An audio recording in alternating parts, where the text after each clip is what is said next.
Et à 8h moins le quart, l'invité politique de RTL, Elisabeth Martichoux, vous recevez ce matin la présidente du Rassemblement National, Marine Le Pen. Bonjour Marine Le Pen. Bonjour. Merci d'être avec nous ce matin dans ce studio d'RTL. Un mot d'abord de Redouane Faïd, le truand qui court toujours. Il y a peut-être eu une défaillance, a dit la ministre, qui a diligenté une enquête. Vous allez me dire que vous connaissez déjà un peu les conclusions de l'enquête ou pas ? En tout cas, on avait tous compris qu'il y avait une défaillance. Enfin, on est tout de même relativement inquiet lorsqu'on entend le ministre de l'Intérieur commenter les attentats ou la ministre de la Justice commenter cet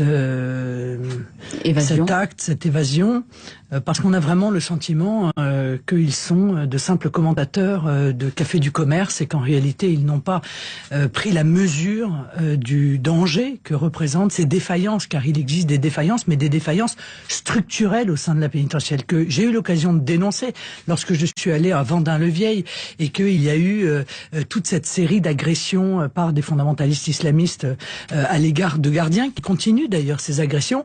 Et j'avais posé le problème en disant manifestement dans le système pénitentiaire, il n'y a pas un modèle précis pour ceux qui sont les plus dangereux des détenus dans notre pays et qui sont en fait soumis au droit commun de l'incarcération, ce qui m'apparaissait ahurissant. Et effectivement, on voit qu'une fois de plus, il y a eu une défaillance, mais pas une défaillance du système pénitentiaire seulement, hein, car c'est une défaillance politique en réalité. C'est la ministre de la Justice qui est défaillante lorsque elle est saisie par des responsables du système pénitentiaire qui lui disent il faut d'urgence transférer ce détenu dangereux, d'urgence, et qu'elle répond on le transférera au mois de septembre. Alors, donc c'est sa faute à elle. Que l'administration, effectivement, a été prévenue qu'il y aurait des signes, etc. Vous affirmez que la ministre elle-même, en personne, a été saisie de la question. Mais bien sûr, d'ailleurs, cette lettre a été publiée sur les réseaux sociaux. Cette lettre était adressée directement à la ministre de la Justice, qui n'en aurait pas tenu compte. Qui n'en a pas tenu compte. Vous en tirez quelle conclusion? Qui n'en a pas tenu compte. Ouais. J'en tire la conclusion qu'elle n'est pas à la hauteur de la mission qui est la sienne et que les Français, une fois de plus, découvrent qu'ils ne sont pas en sécurité dans notre pays. Demander sa démission, c'est une solution, vraiment, de fond? Vous savez, quand quelqu'un est incompétent au poste qu'il occupe, quand même la seule solution et celle qui paraît de bon sens, c'est de la changer, non? Elle est incompétente. Vous savez que le Premier ministre va aujourd'hui inaugurer une série d'entretiens individuels. Vous dites ce matin, à Édouard Philippe, vous devriez... Je dis, la ministre de la Justice est responsable de cette évasion. Le Premier ministre, pour n'avoir pas pris les mesures que l'administration pénitentiaire lui réclamait de prendre. Marine Le Pen, le président du Conseil italien, Giuseppe Conte, s'est exclamé à la sortie du Conseil européen vendredi « L'Italie n'est plus seule ». Les 28 ont pris la mesure, ont pris en compte la situation dénoncée par l'Italie et effectivement ont confirmé leur devoir de solidarité. Vous en êtes satisfaite ? Non, je suis pas du tout satisfaite de cet accord. Donc je pense qu'il ne changera strictement rien à la submersion migratoire. Donc je pense qu'il n'a pas la qualité essentielle qui est la qualité de mettre en place une dissuasion à l'égard des migrants clandestins qui souhaitent, et ils sont des millions, qui souhaitent venir en Europe. Je comprends que l'Italie défende là ponctuellement les intérêts de l'Italie, puisque l'Italie est submergée comme pays de premier accueil. Mais la réalité... Marine Le Pen, est-ce que c'est vrai qu'il y a eu 1 million entre 2015 et 2016 qui sont arrivés sur les côtes européennes? Combien sont arrivés en Italie depuis janvier, entre janvier et mai? Vous le savez, vous avez regardé combien de personnes? Excusez-moi, moi je suis 14 000. Non mais moi je suis pas le chef du gouvernement italien.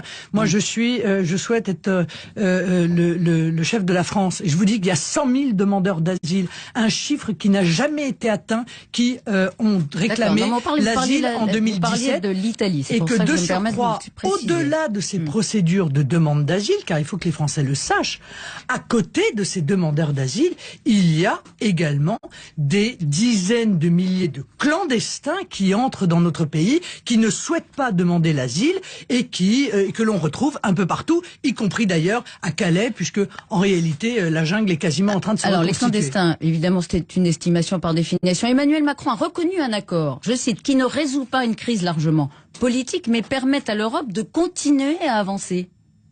Mais avancer vers l'Europe reste unie et continue d'avancer avec des propositions qui sont contenues dans l'accord l'Union des 28. européenne continue à avancer vers la falaise.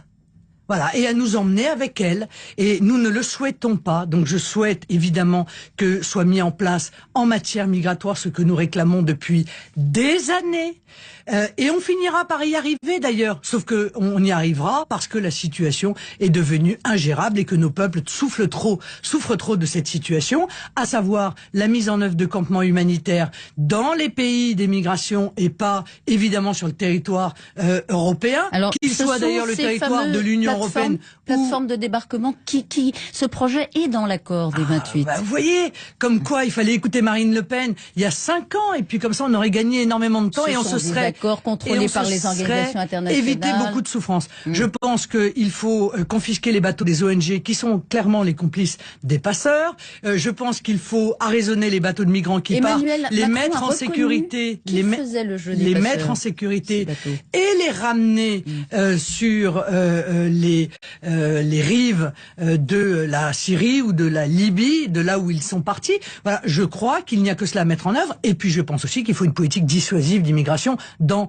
notre pays, parce que évidemment les migrants risqueront leur vie à tenter cette traversée tant que ils trouveront un bénéfice qui est un bénéfice hors du commun à venir, y compris de manière clandestine dans notre pays. Ça veut dire que les centres contrôlés, ces hotspots finalement qui permettront d'examiner les situations des migrants à l'arrivée sur les côtes européennes, c'est une solution qui ne vous paraît pas propre à éviter que les migrants, ces hommes qui ont tellement souffert, ces femmes, ces enfants, ne se disséminent après dans toute l'Europe sans l'accord des pays tout ce qui contribue à opérer le contrôle sur l'obtention du droit d'asile dans le pays de départ et non pas sur notre territoire européen me paraît aller dans le bon sens. C'est la raison pour laquelle je vous signale, j'avais réclamé, il y a encore une fois plusieurs années, que les demandes d'asile soient analysées dans n'importe quel consulat ou n'importe quelle ambassade de n'importe quel pays du monde, mais qu'en aucun cas, ils ne puissent faire l'objet d'un examen sur le territoire national. Et vous savez pourquoi ? Parce que la réalité, c'est que l'immense majorité des migrants sont des migrants économiques. 90%. Bon, d'accord, sauf que lorsqu'on leur refuse le droit d'asile, eh bien, ils restent quand même sur le territoire national. Et à terme, au bout d'un certain nombre d'années, eh bien, ils sont régularisés ou alors ils sont naturalisés. Et tout cela crée évidemment un appel d'air absolument incroyable à l'immigration clandestine. Marine Le Pen, Bruxelles vous réclame plus d'1 demi-million d'euros. Ça date d'hier, en remboursement de dépenses injustifiées. 2016, dont des cadeaux, des bouteilles de champagne coûteuses et des dîners luxueux d'après le rapport d'audit qu'a consulté l'agence France Presse.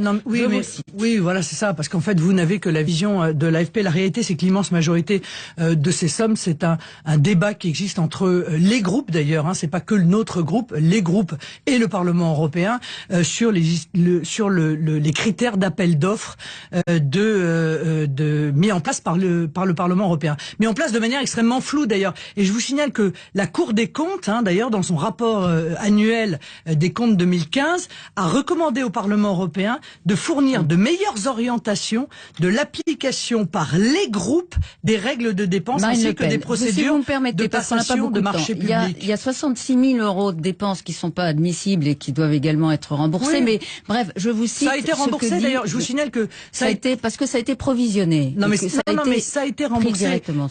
Ça a été remboursé par les députés d'ailleurs qui en réalité avaient effectué ces dépenses. Est-ce que vous reconnaissez des dépenses sanctuaires? Est-ce que vous reconnaissez ces dépenses sanctuaires qui sont dénoncées dans un rapport d'audit? Oui ou non? Mais je veux dire, vous dites c'est une manipulation. Chaque député mesure la manière dont il souhaite dépenser pour sa communication les fonds qui lui sont alloués. Des bouteilles de champagne à 80 euros? Il y a 2 députés. Non, il y en a 6. Il y a 2 députés qui ont considéré que ils préféraient dépenser, faire travailler les viticulteurs français pour leur objet promotionnel et acheter plutôt plutôt des bouteilles de champagne pour les offrir plutôt que des gadgets chinois. Eh bien, manifestement, ils ont eu tort puisque le Parlement européen leur reproche cela. Une photo publiée par Paris Match, que pas volée, j'imagine, vous montre aux côtés de votre père samedi dernier, deux de vos sœurs, à l'occasion des 90 ans de votre père. Une image de réconciliation familiale. La relation est apaisée avec votre père, Marine Le Pen? Il y a deux aspects dans notre relation. Il y a un aspect politique et il y a un aspect familial. L'aspect politique ne se réglera pas puisque nous sommes en désaccord et vous le savez, les divergences sont profondes et elles le resteront. Mais évidemment, je me réjouis qu'on arrive sur la voie de l'apaisement dans notre relation familiale. Vous diriez que la guerre est terminée? Il l'a dit, on l'a entendu sur RTL à 7h, il n'y a plus de problème là. Eh bien, je m'en réjouis. Vous vous réjouissez qu'il n'y ait plus de problème? Je m'en réjouis profondément, bien entendu. La fille que je suis s'en réjouit beaucoup. Merci Marine Le Pen d'avoir été notre invitée ce matin sur RTL. Merci à toutes les deux. Entretien